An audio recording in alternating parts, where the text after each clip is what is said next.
I've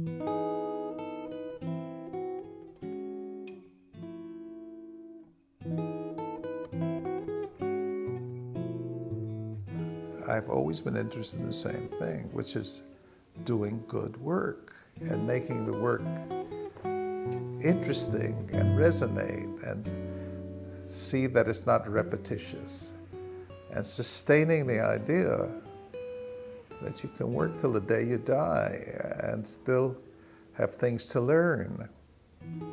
Well, we're very lucky, all of us in this field, because unlike a job that you have that you're looking forward constantly to retirement, those of us in this field have selected it because intrinsically there's something about the act itself that nourishes us and makes us feel lively and energized by it.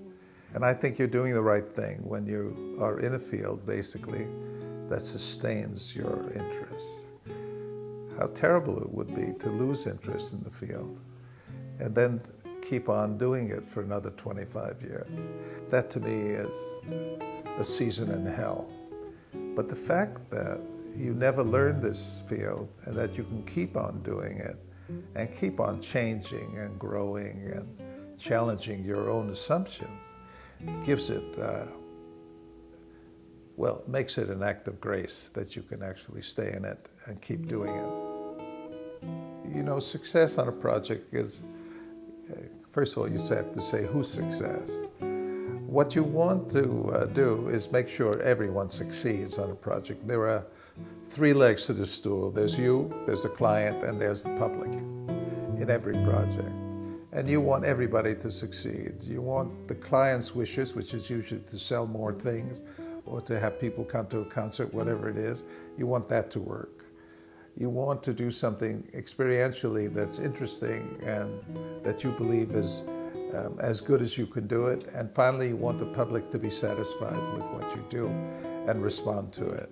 So success, I suppose, is when all three of those components of every design feel that the result has benefited them in some way.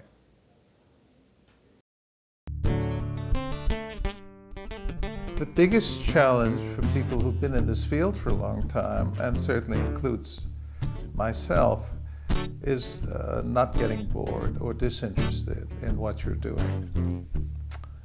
And the biggest challenge is how you maintain your own personal vision and your own sense of appropriateness.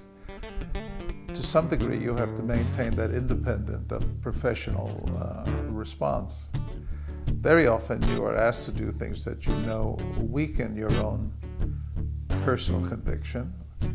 And the balance between living in the world and understanding that the client has an area of authority and also trying to maintain your own separation from that authority and still do good work and still solve the problems are part of the complexity of being in the design world. Style is really, brain style is how you think.